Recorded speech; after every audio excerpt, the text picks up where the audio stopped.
밀폐된 공간에 침구까지 있는 룸카페가 최근 전국적으로 확산하고 있습니다.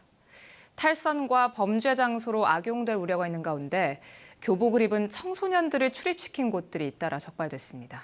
민소영 기자입니다. 제주 시내 학원가에 있는 24시간 영업 룸카페입니다.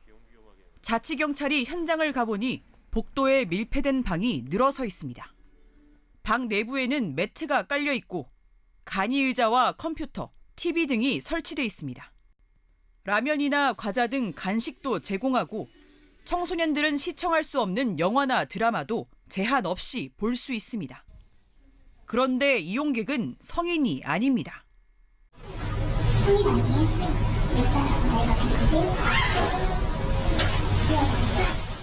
방 안에 있다 적발된 카페 이용객은 교복을 입은 남녀 학생. 학생들은 신분증이나 나이 확인은 없었다고 말합니다. 오실 때 신분증 확인 내용 못 받으신 거잖아요? 밀폐된 시설에 침구 또는 시청 기자재를 설치하거나 신체 접촉이 이뤄질 우려가 있는 곳은 청소년 출입이 금지되는데 이를 어긴 겁니다. 제주도 자치경찰단은 청소년 보호법 위반 혐의로 룸카페 업주를 입건해 조사하고 있습니다. 대전에서도 최근 숙박업소와 유사한 형태로 영업하며 청소년을 출입시킨 룸카페 3곳이 경찰에 적발됐습니다. 룸카페의 어떤 그 영업 공간 내에서 꼭 이성 간의 어떤 성행위 말고도 여러 가지 어떤 폭력이라든지 어떤 그런 불법적인 어떤 그 행위들이 확인된 것이 있기 때문에 이런 룸카페는 보통 자유업으로 등록하거나 휴게, 일반 음식점으로 신고해 영업하는데 소방시설도 미흡해 화재에도 취약한 실정입니다. KBS 뉴스 민소영입니다. 수능이 끝났습니다. 고된 시험을 마친 수험생들은 일상에서 탈출해 가고 싶은 곳이 참 많을 것 같습니다. 그런데 이런 청소년을 유혹하는 변종업소들이 넘쳐나고 있습니다. 광주에서 김효신 기자가 현장을 고발합니다. 한평 남짓한 수십 개의 방으로 이루어진 이른바 룸카페입니다. 방 안에는 붉은 조명 아래 매트리스가 깔려 있고 앳된 모습의 청소년들이 도를 넘은 이성교제를 하고 있습니다. 중학교 그런 애들 많이 봤어요.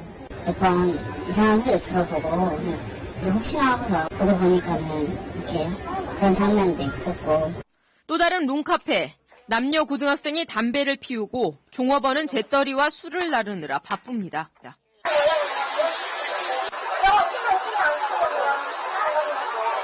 최근 멀티방과 PC방 등에 대한 단속이 강화되면서 청소년들이 출입이 비교적 자유로운 룸카페로 몰리고 있습니다. 룸카페는 일반 음식점으로 등록돼 쉽게 들어갈 수 있기 때문입니다.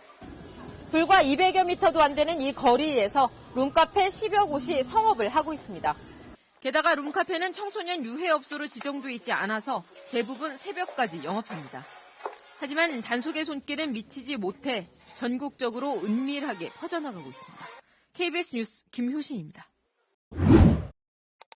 대전경찰청은 최근 청소년 유해업소 논란이 일고 있는 이른바 룸카페 10곳에 대한 합동점검을 벌여 청소년을 출입시킨 3곳을 적발했습니다.